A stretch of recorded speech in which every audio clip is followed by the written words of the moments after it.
Je suis marié depuis 1 an à ma femme, et je suis toujours vierge. J'ai récemment découvert pourquoi. Ma femme et moi nous sommes mariés en février de l'année dernière. Nous avions été en couple pendant 4 ans avant de nous marier. Pendant cette période, nous n'avions pas été intimes, ni même proches de l'être. Nous nous étions embrassés, câlinés, et fait des choses comme ça, mais rien de plus. Elle m'avait dit qu'elle attendait le mariage, ce qui me convenait. J'étais d'accord avec cela car j'ai toujours su que nous nous marierions.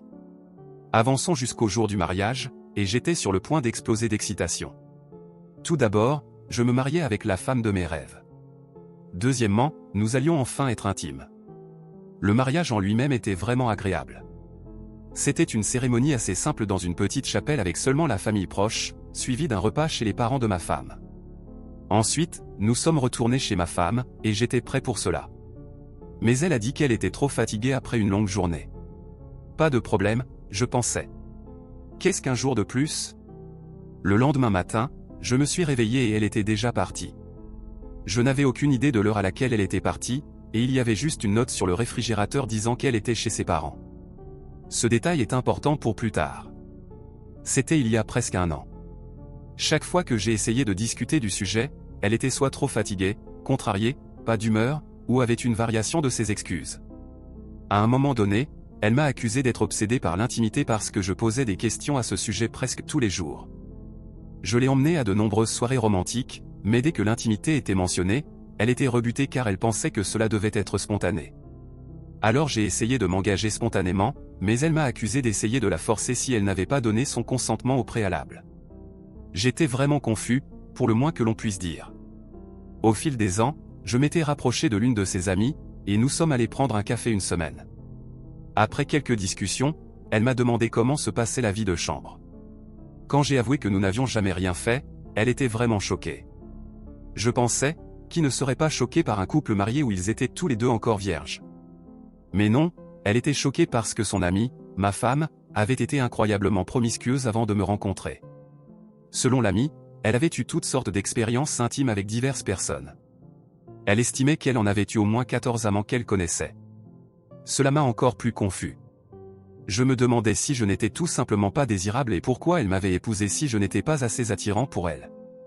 Après avoir parlé davantage à son amie, celle-ci m'a suggéré de m'asseoir et d'avoir une conversation sérieuse avec ma femme. Avançons rapidement, et j'ai enfin eu une discussion sérieuse avec ma femme dimanche dernier après qu'elle ait passé la nuit chez ses parents la veille. Vous comprendrez plus tard pourquoi cela compte. Au début, elle était complètement réticente, mais je lui ai demandé d'écouter et de me laisser parler sans l'interrompre. Elle a accepté. Je lui ai parlé calmement, lui disant que je voulais l'aimer de toutes les manières possibles.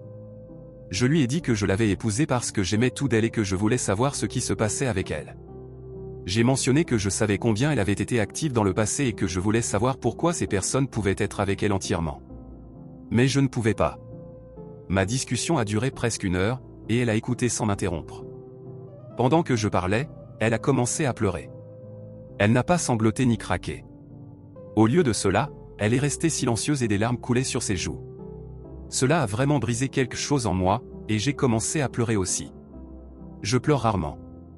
Après avoir fini de parler, nous nous sommes assis et nous sommes regardés pendant un certain temps. J'ai pu voir qu'elle réfléchissait. Elle a simplement secoué la tête en silence.